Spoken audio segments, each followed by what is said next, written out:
नहमदहु व नुसल्ली अला रसूलिहिल करीम अम्मा बाद फ़अऊज़ु बिल्लाहि मिनश शैतानिर रजीम बिस्मिल्लाहिर रहमानिर रहीम। नाज़रीन, आज मैं आपको बताऊंगा नमाज ईद का तरीक़ा। सबसे पहले आपको अगर मेरी वीडियो पसंद आए तो इसको लाइक ज़रूर कीजिएगा और नए आने वाले साथी ने सब्सक्राइब भी कर दें और बेल आइकन को दबा दें ताकि मेरी हर आने वाली वीडियो आप तक बआसानी पहुंच सके। तो नाज़रीन, चलते हैं आज के मौजू की तरफ। जो ईद के दिन सुबह जो सबसे पहला काम करना है, आपने फजर की नमाज़ अदा करनी है। ये फ़र्ज़ है। फजर की नमाज़ अदा करके जब आप घर आएँ तो नमाज ईद की तैयारी करें। उसके लिए नाज़रीन ये है कि सबसे पहले आप गुस्ल करें। गुस्ल करने के बाद आप अच्छे कपड़े पहने। ज़रूरी नहीं है कि आप नए कपड़े पहने, साफ़ सुथरे कपड़े पहने। आँखों में सुरमा लगाएं, बालों को तेल लगाएं और कंघी करें, दाढ़ी में भी तेल लगाएं और कंघी करें और खुशबू का इस्तेमाल करें। खुशबू लगाएं अपने आप को। ये स्प्रे नहीं है, बॉडी स्प्रे वो जो करते हैं वो नहीं, इतर की खुशबू लगाएं। और नमाज के लिए जाने से पहले आपने कुछ खाना नहीं है। तो जाते हुए रास्ते में आपने तकबीर पढ़नी है, अल्लाहु अकबर अल्लाहु अकबर अल्लाहु अकबर, ला इलाहा इल्लल्लाहु अल्लाहु अकबर वलिल्लाहिल हम्द। आपने ये तकबीर पढ़ते पढ़ते जाना है और ना आहिस्ता आवाज़ में पढ़नी है, ना ज़्यादा ऊंची आवाज़ में पढ़नी है।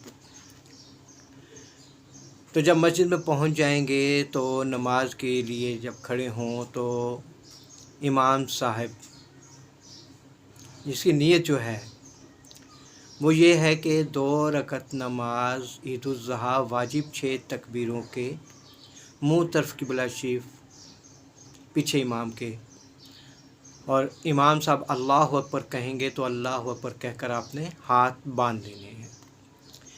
फिर आपने पढ़ना है सुब्हानकल्लाहुम्मा व बिहम्दिका व तबारक अस्मुका व तआला जद्दुका व ला इलाहा गैरुक। ये पढ़ने के बाद इमाम साहब 3 तकबीरात कहेंगे। अल्लाहु अकबर, आपने हाथ छोड़ देने हैं। फिर आपने कहा अल्लाहु अकबर, आपने हाथ छोड़ देने हैं। तीसरी तकबीर में अल्लाहु अकबर कहेंगे तो आपने हाथ बांध लेने हैं। फिर इमाम साहब किरत करेंगे, अल्हम्दुलिल्लाह पढ़ेंगे, कोई सूरत पढ़ेंगे और उसके बाद अल्लाहु अकबर कहकर रकू में चले जाएंगे। इसी तरह जिस तरह आम हर नमाज में हम सजूद करते हैं उसी तरह सजदे किए जाएंगे। फिर दूसरी रकत के लिए खड़े हो जाएंगे और इमाम अल्लाहु अकबर, इमाम साहब तीसरी जब खड़े होंगे तो हाथ बांध लेने हैं आपने। इमाम साहब किरत करेंगे और कोई सूरत पढ़ेंगे।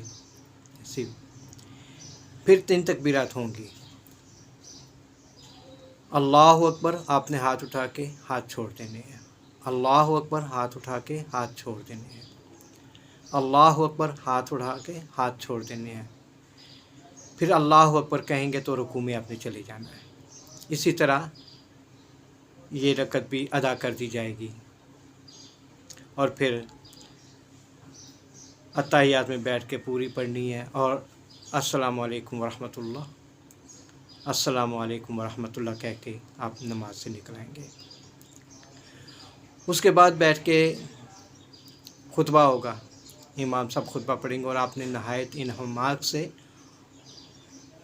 और बड़े प्यार से मोहब्बत से आपने खुतबा को सुनना है। जब खुतबा हो जाएगा उसके बाद इमाम साहब दुआ करेंगे।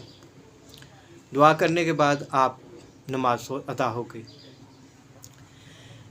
तो मेरे नाज़रीन, जब हम वापस आएंगे नमाज ईद अदा करने के बाद تو جس راستے سے ہم گئے ہوں گے اس راستے سے نہیں آئیں گے، دوسرا راستہ اختیار کریں گے، اور ویسے ہی پڑھتے ہیں گے اللہ اکبر اللہ اکبر اللہ اکبر لا الہ الا اللہ اللہ اکبر وللہ الحمد، یہ پڑھتے آئیں گے اور سلام دعا کرتے آئیں گے، سب کے ساتھ ملتے آئیں گے۔ ضروری نہیں ہے کہ گلے ملنا ہے، السلام علیکم ورحمۃ اللہ وبرکاتہ یہ بھی کرتے آئیں گے، سلام دعا کرتے آئیں گے۔ تو جب گھر پہنچیں گے میرے دوستوں تو آپ کچھ کھا سکتے ہیں، یہ اس کا روزہ نہیں ہوتا میرے دوستوں، کہ ضروری ہے کہ قربانی بہتر ہے کہ قربانی، لیکن قربانی کے آج کل جو وقت ہوتا ہے بہت زیادہ ہوتا ہے، اس لیے اس میں یہ نہیں ہوتا کہ میں قربانی کے گوشت سے ہی روزہ، عید کے دن تو روزہ تو شیطان کا ہوتا ہے میرے دوستوں میرے عزیزوں، تو عید کے دن روزہ کیسا؟ تو آ کے آپ نماز عید کے بعد آپ آ کے کچھ کھا پی سکتے ہیں۔ تو یہ تھا طریقہ میرے دوستوں نماز عید کا۔ اجازت چاہتا ہوں، اور اللہ تعالیٰ آپ کا اور سب کا حامی نگہبان ہو، اور اللہ تعالیٰ سب کے حاجات کو پورا کرے، اللہ تعالیٰ سب کے نیک اور جائز خواہشات کو پورا کرے۔ اجازت چاہتا ہوں، السلام علیکم ورحمۃ اللہ وبرکاتہ۔